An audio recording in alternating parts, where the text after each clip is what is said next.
Hello students, मैं S Chandrawat स्वागत करता हूं आप सभी का विनायक एजुकेशन ग्रुप के इस ऐप के ऊपर। प्यारे विद्यार्थी, आपके सामने फिर से लेकर हाजिर हो चुका हूं 12th क्लास एजी केमिस्ट्री। और 12th क्लास एजी केमिस्ट्री के अंदर अपन चर्चा कर रहे हैं लेसन सेकंड मृदा जीवांश पदार्थ के बारे में। प्यारे विद्यार्थियों, मृदा जीवांश पदार्थ जो हैं इसके अंदर अपन सभी चर्चाएं लगभग कर चुके हैं। अब अपन पढ़ रहे हैं एक बहुत ही महत्वपूर्ण टॉपिक, और वो है अपना मृदा जीवांश पदार्थों का मृदा के गुणों एवं उर्वरता पर प्रभाव। ठीक है, साथ के साथ आप लोग इस चीज को नोट करते रहें और समझते रहें। देखो, मृदा जीवांश पदार्थों का मृदा गुणों एवं उर्वरता पर क्या प्रभाव पड़ता है, इसको 3 पॉइंट अपन यहां पर इसके 3 पॉइंट पढ़ चुके हैं पिछली वीडियो के अंदर। आशा करता हूं आपने वो देखा होगा। अब बात करते हैं चौथे पॉइंट के बारे में। चौथा पॉइंट होता है मृदा ताप, यानी कि जीवांश पदार्थ मृदा के ताप को भी प्रभावित करते हैं। कैसे करते हैं उस चीज को समझो। तो देखो, मृदा में जीवांश पदार्थों के विच्छेदन से आपको पता है गहरे रंग के पदार्थ बनते हैं। गहरे काले भूरे रंग का तो ह्यूमस ही पढ़ा है अभी अपन ने। तो मृदा में जीवांश पदार्थों के विच्छेदन से, इनके टूटने से गहरे रंग के पदार्थ बनते हैं। और आपको पता होना चाहिए कि गहरा रंग जो होता है ना, वो सूर्य के तापमान को उतना ही ज्यादा अवशोषित करता है। होता है ना सर, काले व्यक्तियों को गर्मी लगती है। क्यों लगती है ज्यादा गर्मी उनको? क्योंकि भाई वो गहरे रंग के, उनका रंग गहरा है, इसीलिए क्या होता है, इसीलिए सूर्य के तापमान को बहुत ज्यादा मात्रा में ग्रहण करेंगे। और जब सूर्य के तापमान को ग्रहण करेंगे तो उस कंडीशन में क्या होगा, उस कंडीशन में वहां पर तापमान बढ़ेगा, यानी कि मृदा का ताप लगातार बढ़ता रहता है। तो ध्यान रखेंगे कि मृदा में विच्छेदन से क्या बनता है, विभिन्न प्रकार के गहरे रंग के पदार्थ बनते हैं। और ये गहरे रंग के पदार्थ सूर्य से आने वाली विकिरणों को अवशोषित कर लेते हैं, जिससे मृदा ताप में क्या होती है, बढ़ोतरी होती है। इसके अतिरिक्त जीवांश पदार्थ मृदा की सतह पर आवरण की तरह कार्य करते हैं। जीवांश पदार्थ जो होते हैं ये मृदा की सतह पर क्या बना लेते हैं, एक आवरण बना लेते हैं। अब इस आवरण से होगा क्या सर? तो भाई देखो, सर्दियों के दिनों की बात करें अपन, तो सर्दी के दिनों में आपको पता है कि दिन के समय तापमान ज्यादा होता है, क्योंकि दिन के समय सूर्य का प्रकाश आ जाता ना, तो सूर्य का प्रकाश क्या करते हैं, उस सूर्य के प्रकाश को मृदा अवशोषित कर लेती है। ठीक है, परंतु रात्रि के समय तापमान क्या हो जाता है, बहुत कम हो जाता है। अब तापमान कम होगा तो उस कंडीशन में जो पृथ्वी का धरातल है वो ठंडा हो जाएगा। तो वो ठंडा ना हो, उसे बचाने के लिए आपका ये जो जीवांश पदार्थ है ना, उसके ऊपर एक आवरण का काम करता है। इनकी जो नीचे विकिरण उसने दिन के समय अवशोषित किया था मृदा ने, उसको ये बाहर नहीं जाने देंगे वापस, जिससे मृदा का तापमान पर्याप्त या मृदा का तापमान जो होता है वो उचित बना रहेगा, और इससे मृदा के अंदर पौधे आसानी से वृद्धि कर पाएंगे। तो इस चीज को अपन यहां पर नोट करेंगे कि इसके अतिरिक्त जीवांश पदार्थ मृदा की सतह पर आवरण की तरह कार्य करते हैं, आवरण की तरह कार्य करते हैं, जिससे सर्दियों में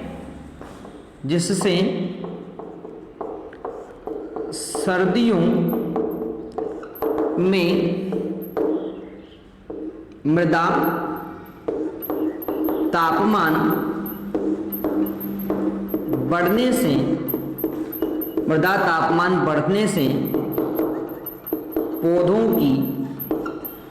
तापमान बढ़ने से पौधों की वृद्धि अच्छी प्रकार से होती है।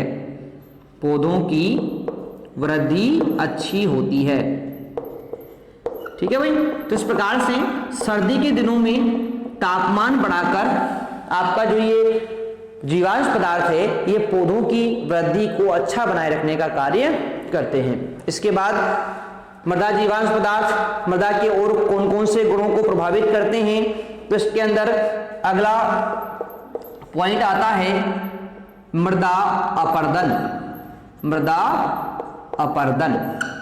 अब देखो भाई, मैंने आपको एक चीज बताई थी कि जब मृदा जीवांश पदार्थों का विच्छेदन होता है ना, तो इनके विच्छेदन से कुछ चिपकने वाले पदार्थ बनते हैं। और ये चिपकने वाले पदार्थ करते क्या हैं, तो ये मृदा कणों को आपस में चिपका देते हैं, मजबूती से जोड़ देते हैं आपस में। जब मृदा कण आपस में जुड़ जाएंगे, बहुत मजबूती से जुड़े हुए होंगे, तो उस मृदा का कटाव नहीं होगा। देखो अपर्दन का मतलब होता है मृदा का कट कर, चाहे वो वायु के माध्यम से चाहे वो जल के माध्यम से, मृदा का कट कर एक स्थान से दूसरे स्थान पर पहुंचना क्या कहलाता है? मृदा अपर्दन कहलाता है। होता है ना, आप लोग देखते हैं नदी नाले या जो आपके कोई भी तालाब वगैरह होते हैं, वहां से यदि पानी बह रहा है, ठीक है, तो वो पानी आसपास के साइड की जो मृदाएं होती है उनको काट कर ले जाता है, ठीक है, और वो उस मृदा को एक स्थान से ले जाकर कहां ले जाएगा? किसी दूसरे स्थान पर जाकर जमा देगा। इस प्रक्रिया को अपन क्या बोलते हैं? मृदा अपर्दन कहते हैं। और ये जो मृदा अपर्दन की प्रक्रिया है ना, यदि मृदा जीवांश पदार्थ बहुत अच्छी मात्रा में मृदा के अंदर है तो वो कणों को आपस में बांधे रखने का कार्य करते हैं, जिससे मृदा अपर्दन आसानी से नहीं हो पाता है। ठीक है ना, तो इस चीज को अपन यहां पर ध्यान रखेंगे। क्या बताया मैंने? जीवांश पदार्थ को मृदा में डालने से जीवांश पदार्थों को मृदा में डालने से जीवांश पदार्थों को मृदा में डालने से ये मृदा कणों को डालने से ये मृदा कणों को परस्पर बांधे रखते हैं, परस्पर बांधे रखते हैं, जिससे बांधे रखते हैं जिससे मृदा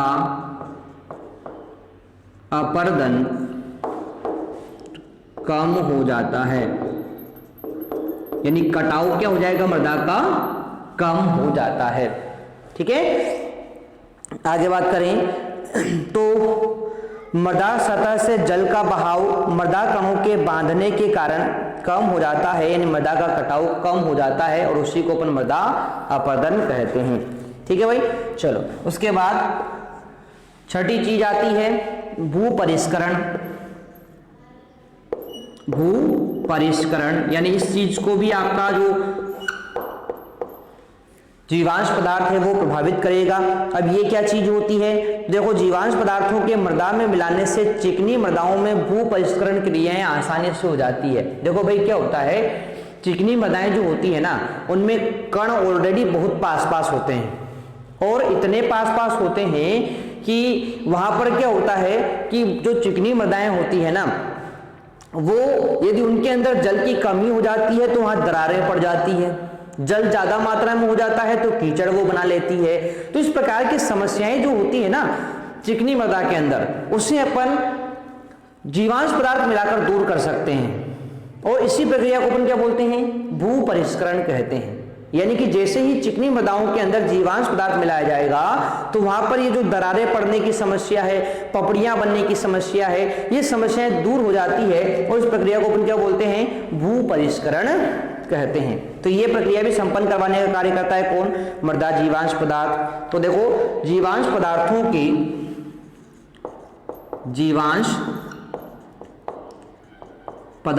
के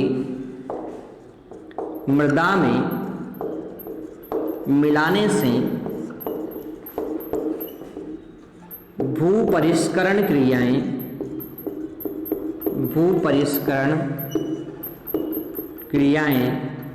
कहां पर? चिकनी मृदा में ना, इस चीज को भी लिखेंगे अपन, चिकनी मृदा में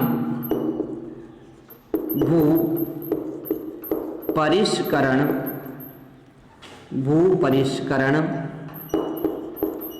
क्रियाएं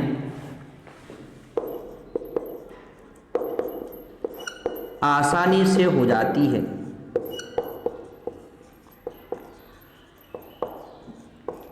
आसानी से हो जाती है। ठीक है भाई, इसके बाद अगले कौन से गुण को प्रभावित करेगा? तो अगला होता है वाष्पीकरण।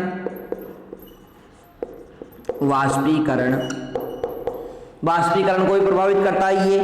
देखो क्या होता है, मृदा जीवाश्म पदार्थ मृदा की सतह पर आवरण बना लेते हैं। मैंने आपको बता ही दिया है कि भाई मृदा जो होती है, इस मृदा के ऊपर जीवाश्म पदार्थ एक आवरण बना लेते हैं। अब ये आवरण क्या करता है, न तो मृदा के अंदर से विकिरणों को गुजरने देगा ऊपर, न ही मृदा के अंदर उपस्थित जो जल होगा ना, उस जल को वाष्प बनकर वायुमंडल में जाने देगा। यानी कि ये जो जब जीवाश्म पदार्थ है, ये ऊपर की तरफ एक आवरण का निर्माण करके नमी भी बनाए रखेगा मृदा के अंदर, और वाष्पीकरण की दर को क्या कर देगा, कम कर देता है। ठीक है, तो इस चीज को भी अपन यहां पर देखेंगे। क्या लिखा है अपन ने,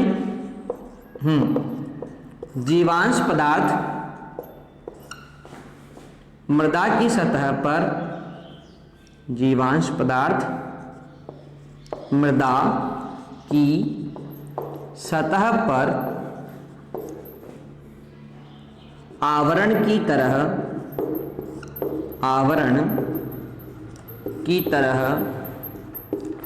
कार्य करते हैं, आवरण की तरह कार्य करते हैं, जिससे ये आवरण की तरह कार्य करते हैं, जिससे ये जल का वाष्पीकरण,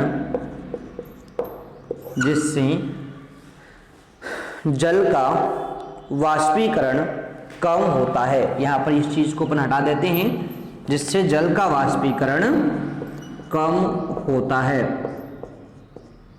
जल का वाष्पीकरण क्या होता है, कम होता है, और मृदा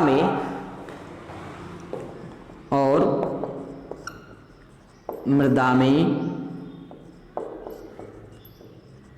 नमी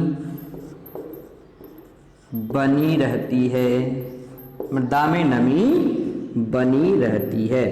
ठीक है, और नमी यदि बनी रहेगी तो पौधों की वृद्धि काफी अच्छी यहां पर होगी। ठीक है, अब बात करें अपन अगले गुण के बारे में। अगले कौन से गुण को प्रभावित करता है, तो अगला होता है सुघट्यता एवं सहसंजन। सुघट्यता एवं सहसंजन। अब देखो भाई, सुघट्यता का मतलब आप लोग जानते हैं कि मृदा के कणों के ऊपर यदि बल लगाया जाए तो वो कण दूर दूर हो जाते हैं, परंतु बल हटा लिया जाए तो वापस पास पास आ जाते हैं, है ना। उदाहरण सिंपल सा अपन लेते हैं इसका, कि जैसे आपने गीली मृदा है कहीं पर, उसके अंदर आपने क्या रख दिया, पैर रख दिया। पैर रख दिया है तो जैसे आप पैर रखते हैं तो वहां पर क्या हो जाता है, वो कण दूर दूर हो जाते हैं, परंतु कुछ समय बाद वो वापस मृदा क्या हो जाती है, मिल जाती है। यदि वो वापस में मिल रही है, वापस जैसा पहले था वैसा का वैसा ही हो जाता है बल हटाने के बाद, तो उसे अपन सुघट्यता का गुण कहते हैं। और एक होता है सहसंजन का गुण। सहसंजन का मतलब होता है एक ही प्रकार के कणों के मध्य आकर्षण बल। ठीक है, तो उसको बढ़ाने का कार्य भी कौन करता है, जीवांश पदार्थ। अब देखो कैसे करते हैं ये, क्योंकि आपको पता है ना भाई, ये जीवांश पदार्थ करेंगे क्या, ये आपके चिपकने वाले पदार्थ बनाते हैं, यानी कणों को आपस में जोड़ने वाले पदार्थ बनाते हैं। और जब कणों के मध्य बल लगेगा, आकर्षण बल लगेगा, तो आसानी से वो एक दूसरे के नजदीक आकर सुघट्यता का गुण भी प्रदर्शित करेंगे और सहसंजन का गुण भी प्रदर्शित करेंगे। ठीक है भाई, चलो तो लिख लेते हैं इस चीज को कि बलुई मृदा में ह्यूमस, या फिर इसकी जगह जीवांश पदार्थ भी बोल सकते हैं आप लोग, जीवांश पदार्थ मिलाने पर, बलुई मृदा में ह्यूमस या जीवांश पदार्थ मिलाने पर सुघट्यता व सहसंजन आदि भौतिक गुणों में मिलाने पर, सुघट्यता एवं सहसंजन आदि भौतिक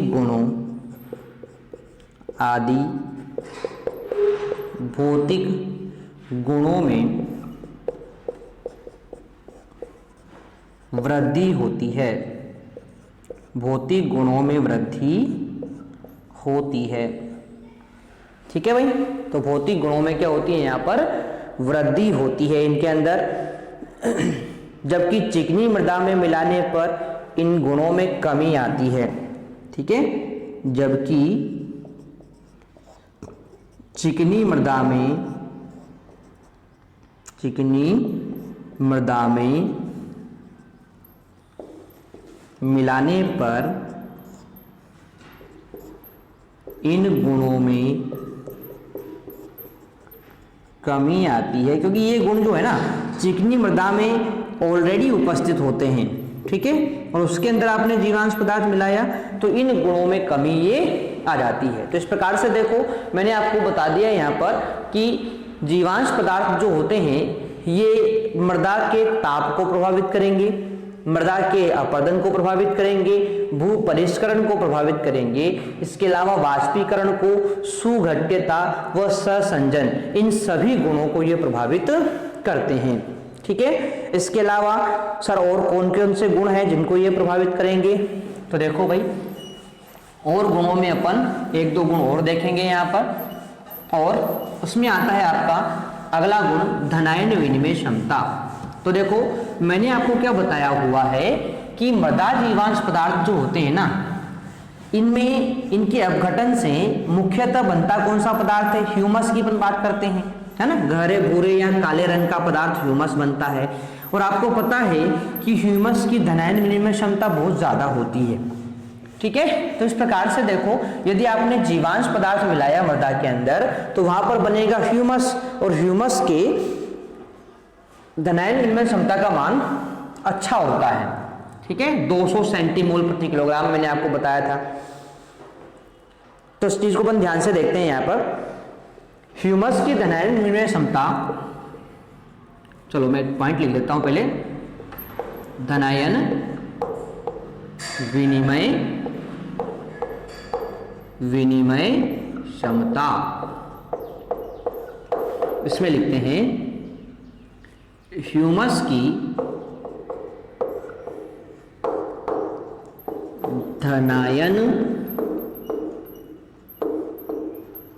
विनिमय क्षमता अधिक होने के कारण, क्षमता अधिक होने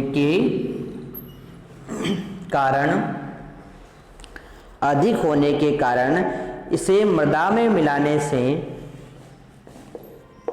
इसे मृदा में मिलाने से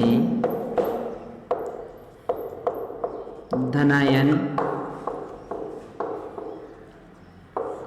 विनिमय क्षमता में बढ़ोतरी होती है। ठीक है भाई, ह्यूमस की धनायन विनिमय क्षमता बहुत ज्यादा होती है। आपने जैसे इसको मृदा के अंदर मिला दिया तो मृदा की धनायन विनिमय क्षमता भी क्या हो जाएगी, बढ़ जाएगी। ठीक है, ह्यूमस कणों पर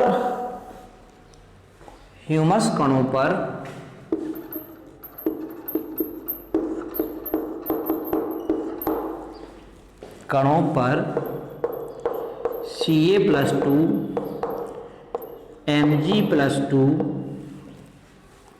K+Na+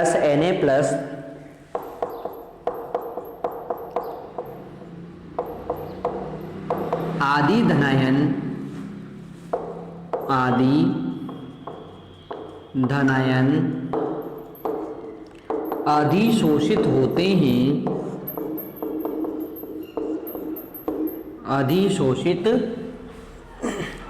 हैं। उर्वरकों से प्राप्त NH4+ का भी अधिशोषण ह्यूमस के कारण, यानी ह्यूमस जो होता है ना, ये उर्वरकों से जो अमोनियम आयन होता है उसको भी ग्रहण कर लेता है, अवशोषित कर लेता है, अधिशोषित कर लेता है, जिससे उसका भी ह्रास नहीं होता है। ठीक है, तो बात करें अपन उर्वरकों से प्राप्त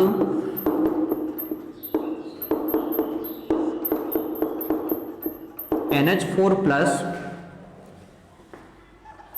उर्वरकों से प्राप्त NH4+ का भी ह्यूमस अधिशोषण कर लेता है, जिससे निक्षालन द्वारा